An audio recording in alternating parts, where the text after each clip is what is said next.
Hello friends, स्वागत है आपका आज की क्लास में।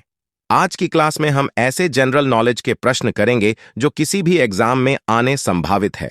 अगर आपने अभी तक हमारे YouTube चैनल को सब्सक्राइब नहीं किया है तो हमारे चैनल में सब्सक्राइब बटन पर क्लिक करके सब्सक्राइब कर ले। तो चलिए शुरू करते हैं आज की क्लास और हमारा पहला प्रश्न है भारत में जन औषधि दिवस कब मनाया जाता है? 1. 6 मार्च, 2. 7 मार्च, 3. 8 मार्च, 4. 9 मार्च। सही उत्तर है 7 मार्च।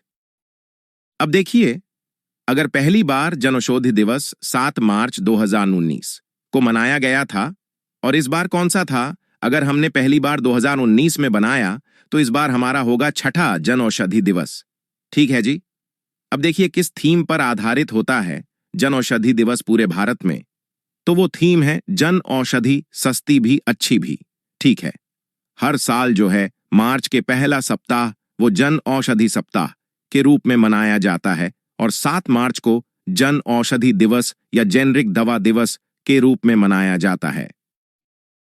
हमारा अगला प्रश्न है, हाल की में किस देश में नरेश कुमार को भारतीय राजदूत के रूप में नियुक्त किया है? 1.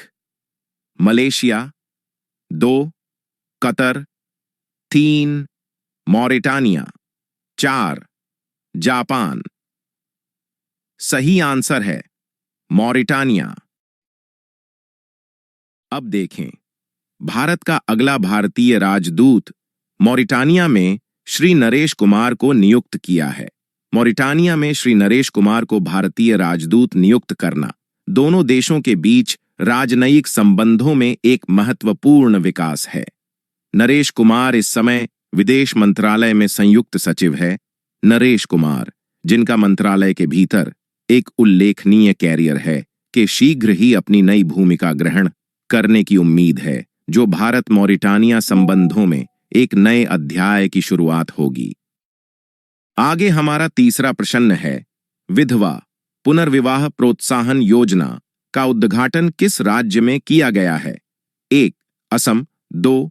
त्रिपुरा, 3. नागालैंड, 4. झारखंड। सही उत्तर है झारखंड। दोस्तों, अगर कोई विधवा से शादी करता है तो झारखंड सरकार उसे पैसा देने वाली है। अब आगे देखें इसी में, विधवा पुनर्विवाह प्रोत्साहन योजना। विधवा पुनर्विवाह प्रोत्साहन योजना की शुरुआत झारखंड के मुख्यमंत्री चंपई सोरेन ने की। भारत में पहली बार इस योजना का उद्देश्य विधवाओं को पुनर्विवाह करने वालों को 2 लाख रुपए का वित्तीय प्रोत्साहन प्रदान करके साहचर्य की एक नई यात्रा शुरू करने के लिए समर्थन और प्रोत्साहित करना है। इस पहल का उद्देश्य न केवल वित्तीय सहायता प्रदान करना है, बल्कि विधवा पुनर्विवाह के प्रति सामाजिक दृष्टिकोण को बदलना, विधवाओं का आत्मविश्वास बढ़ाना और लैंगिक समानता को बढ़ावा देना भी है। झारखंड के सीएम ने रांची के टाना भगत इंडोर स्टेडियम में इस योजना का शुभारंभ किया और 7 लाभार्थियों के बीच कुल 14 लाख रुपए वितरित किए गए, जो इस उद्देश्य के प्रति सरकार की प्रतिबद्धता का प्रतीक है। झारखंड की राजधानी कौन सी है? रांची। झारखंड के मुख्यमंत्री चंपई सोरेन जी हैं। झारखंड की स्थापना कब हुई? 15 नवंबर 2000। झारखंड का पक्षी कौन सा है? कोयल। झारखंड का पुष्प है पलाश। आगे प्रश्न है, किस राज्य के माजुली मुखौटा को जीआई टैग दिया गया है? 1. मेघालय, 2. असम, 3. त्रिपुरा, 4. हिमाचल प्रदेश। दोस्तों, जिसको माजुली मुखौटा जीआई टैग दिया गया है वो हमें असम में देखने को मिलेगा। इस प्रकार सही उत्तर हुआ असम।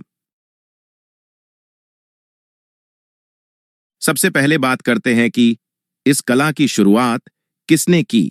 वो की थी संत शंकरदेव जी ने। मध्य युग काल में असम में सांस्कृतिक महत्व का संवर्धन और संरक्षण प्रदान करते हुए असम के माजुली मुखौटे तथा पांडुलिपि चित्रकारी को जीआई का दर्जा प्रदान किया गया।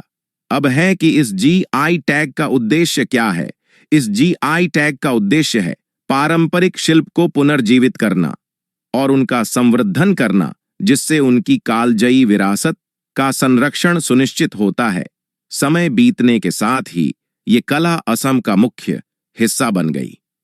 इसमें विभिन्न चरित्रों, भावनाओं, विषयों और देवी देवताओं को आकार देने वाले मुखौटे तैयार होते हैं।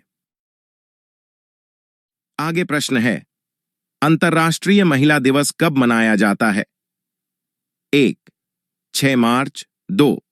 7 मार्च, 3. 8 मार्च। सही उत्तर है 8 मार्च। 1.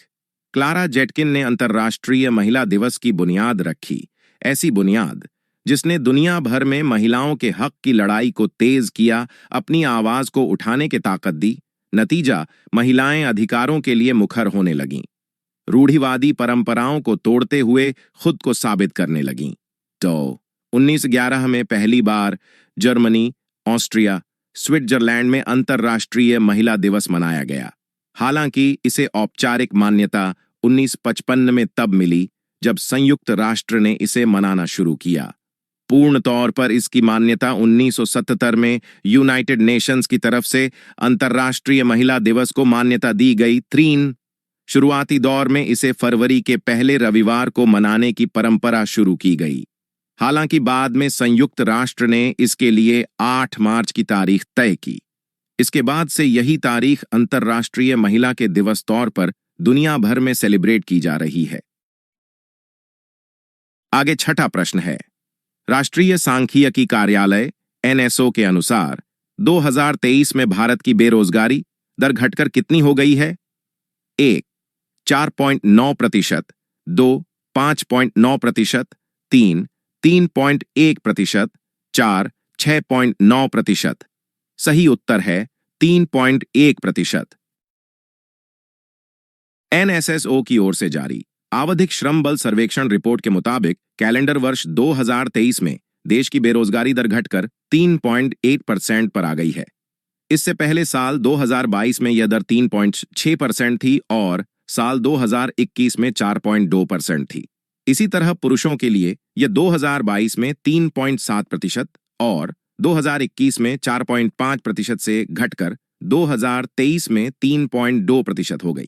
इसी तरह ग्रामीण इलाकों में यह 2022 में 2.8% और 2021 में 3.3% से घटकर 2023 में 2.4% पर आ गई। हाल ही में किस राज्य ने ग्रीन हाइड्रोजन नीति को मंजूरी दी है? 1. हरियाणा, 2. पंजाब, 3. उत्तर प्रदेश, 4. राजस्थान। सही उत्तर है उत्तर प्रदेश। आगे हम देखते हैं कि उत्तर प्रदेश में ग्रीन हाइड्रोजन नीति के अनुसार सोनभद्र जिले के अनपरा में 800 मेगावाट की 2 इकाइयां स्थापित की जाएगी। इन इकाइयों को NTPC के सहयोग से स्थापित किया जाएगा। ग्रीन हाइड्रोजन नीति को लागू करने के लिए उत्तर प्रदेश नवीन एवं नवीकरणीय ऊर्जा विकास एजेंसी UPNEDA को नोडल एजेंसी बनाया गया है।